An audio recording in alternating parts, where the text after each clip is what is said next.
Your brain is lying to you. Right now.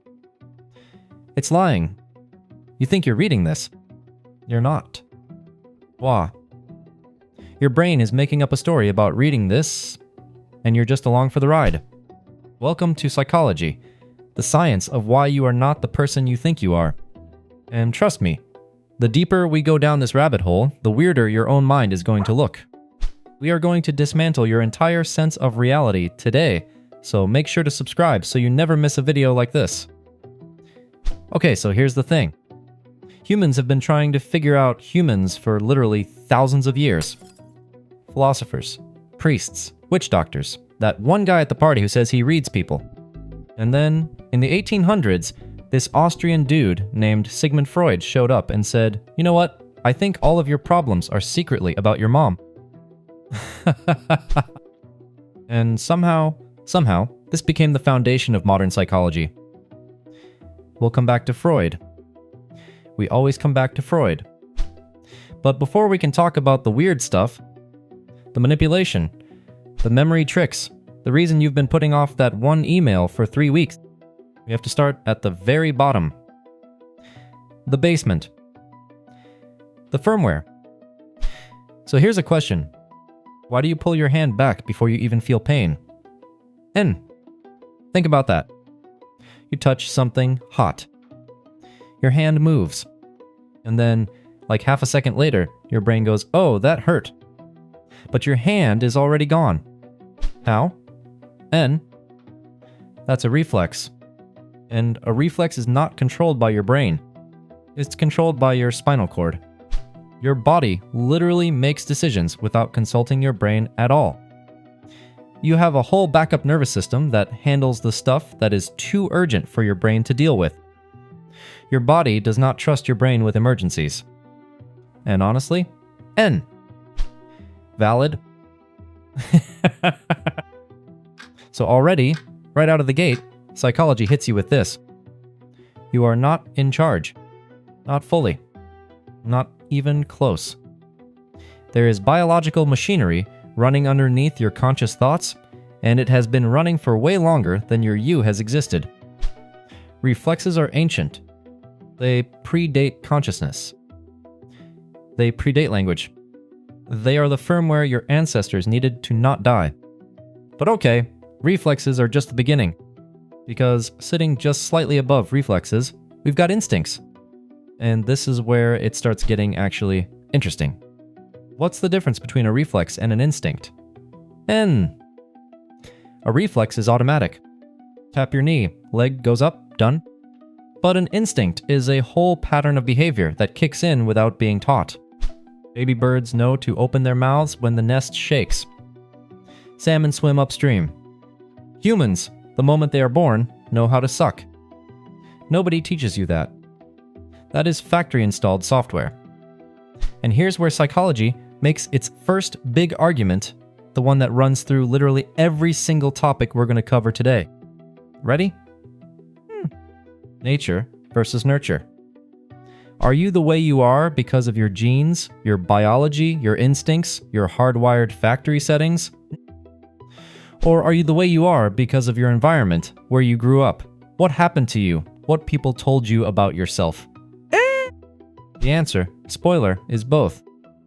But the ratio is wildly different depending on what we're talking about. And that ratio is the whole game. Hold on though, because before we can talk about what shapes behavior, we need to talk about what drives it. Like, what are you even trying to do? What is any human trying to do at any moment? This is where a psychologist named Abraham Maslow walks in with a triangle. And this triangle is one of the most famous diagrams in all of science. Maslow's hierarchy of needs. You might have seen it. You might have laughed at it. But here's the thing, it's actually kind of genius. Picture a pyramid. At the bottom, the biggest, widest part, survival. Food, water, sleep, shelter, not dying. Until those are handled, nothing else matters. You are not thinking about your career goals when you are starving. You are not working on your self-esteem when you haven't slept in 4 days. Your brain will not let you. One level up from survival, safety. physical safety, stability, not feeling like the world is about to collapse. One level above that, belonging. Friendship, love, connection. Then esteem, feeling good about yourself, feeling respected. And at the very tippy top of the pyramid, the rarest level, the hardest to reach, self-actualization. Becoming the fullest, most realized version of yourself. And here's where Maslow's pyramid stops being just a diagram and becomes a gut punch.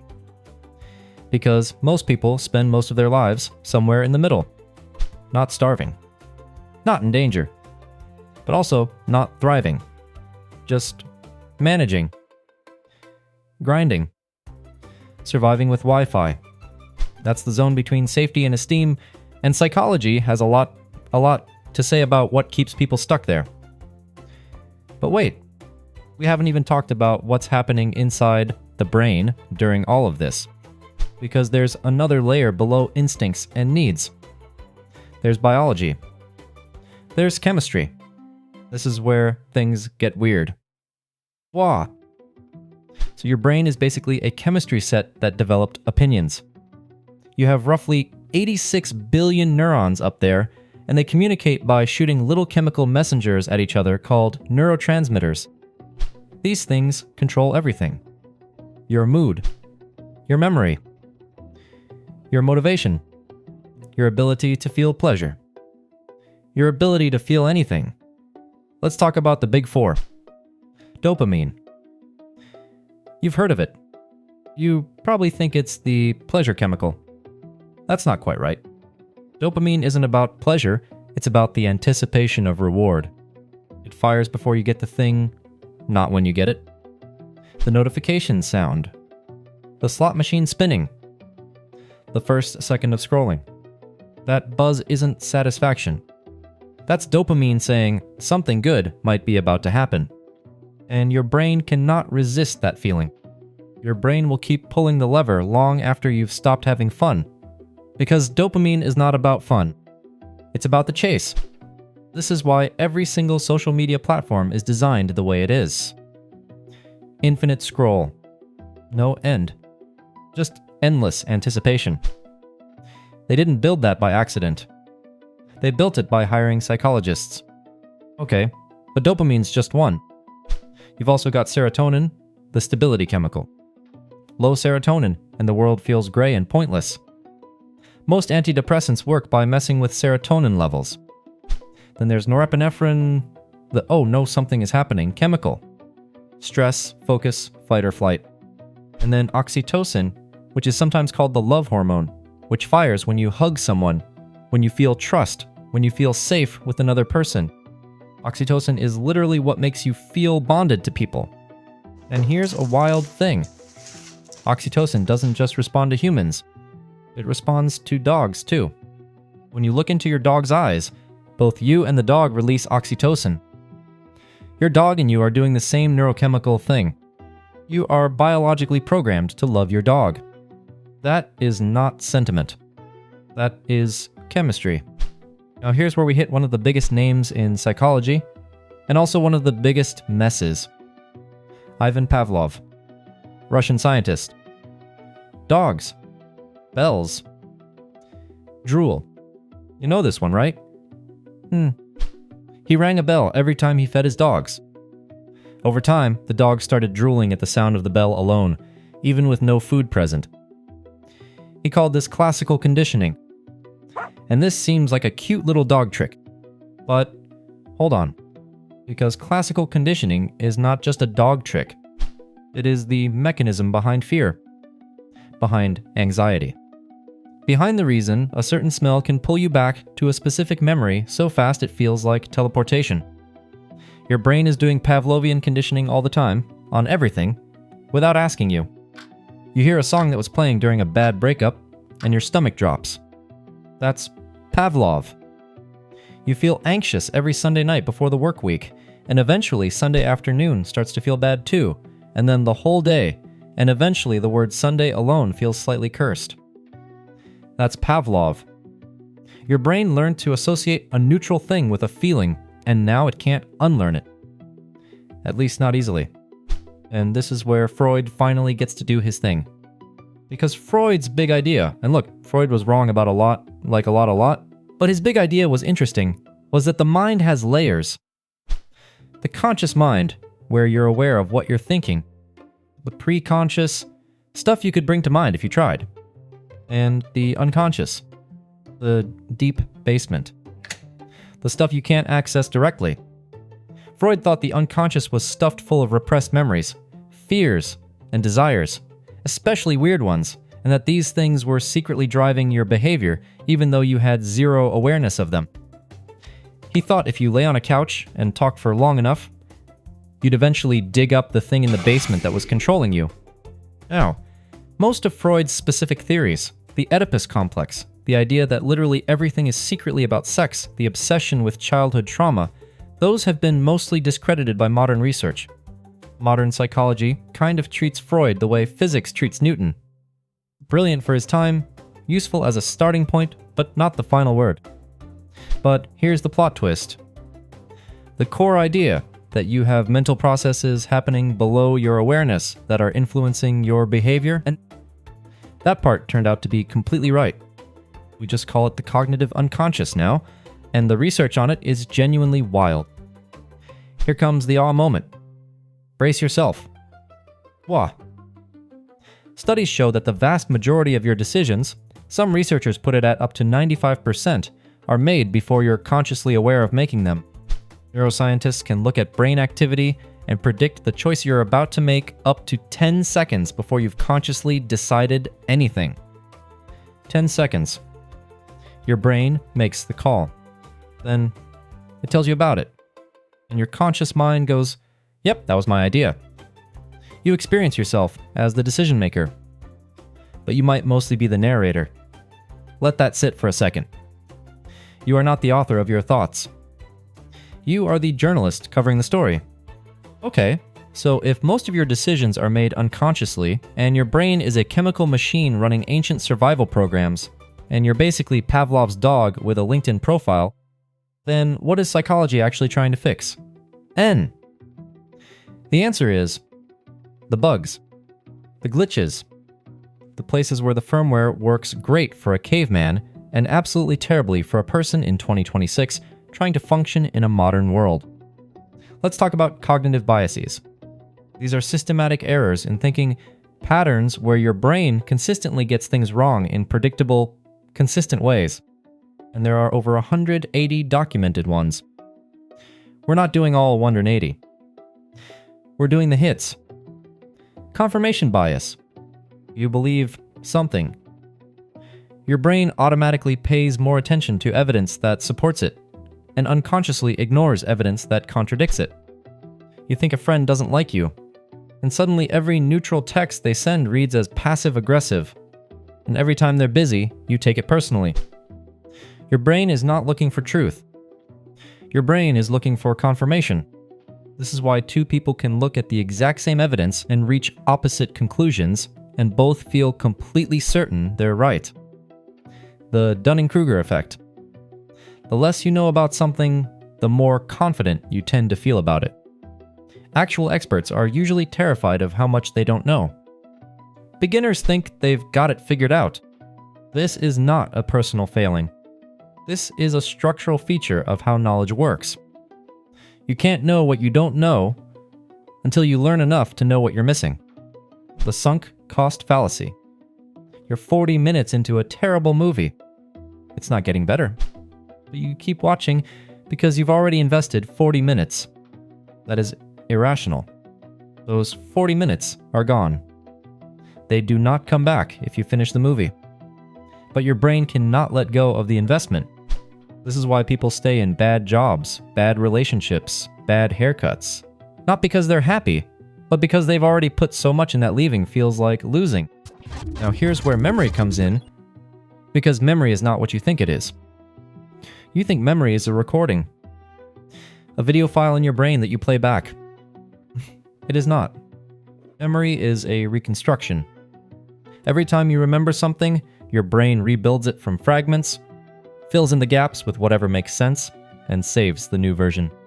And the next time you remember it, you're remembering the reconstruction, not the original event.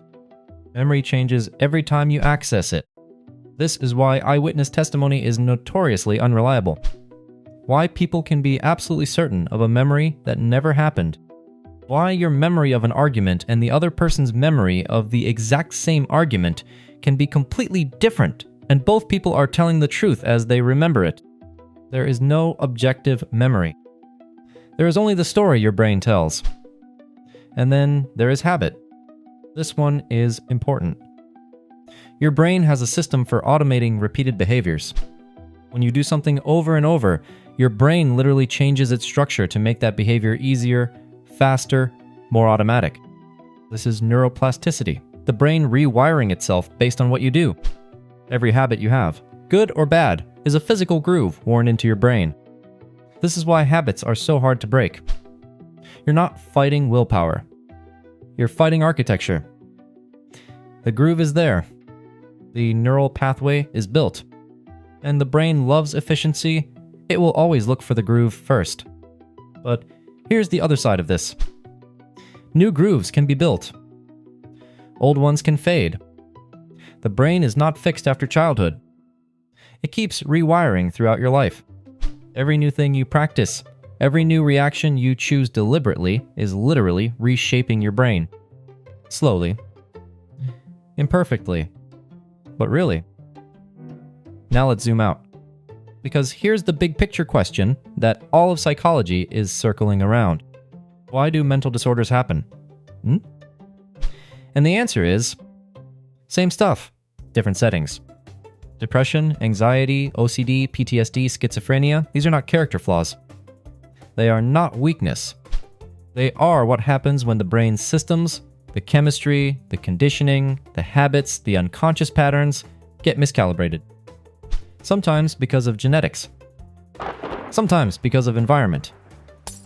Sometimes because of trauma. Usually because of some combination of all three. The same processes that make you human can, under the wrong conditions, turn against you. That is not a moral failure. That is biology. And that brings us back to where we started. Your brain is lying to you. It's filtering reality. It's filling in gaps. It's making decisions before you know about them. It's being shaped by every experience you've ever had, most of which you don't consciously remember. But here's the thing. Knowing this, actually understanding how the machine works, that's the closest thing to a superpower psychology offers. You can't turn off the biases, but you can know they're there. You can account for them. You can catch yourself mid-sunk cost and walk out of the terrible movie. That's not nothing. That's actually everything. And the one question psychology still can't answer. The one question that keeps philosophers and neuroscientists and, yes, even Freud's ghost up at night? Why is any of this conscious at all? Why does the experience of experiencing things exist? And why isn't your brain just processing everything in the dark automatically with no inner life? And why is there a you watching all of this happen? And nobody knows. We can map the hardware. We can trace the chemistry. We can predict the decisions. But the thing that makes you feel like the awareness itself, is still completely unexplained. Which, honestly, kind of makes the whole thing more interesting. If your brain is constantly lying to you and making decisions before you even know it, do you actually have free will? Or are you just a passenger pretending to drive? Drop your deepest, most existential thoughts in the comments below. And if you haven't already, subscribe so we can keep questioning reality together.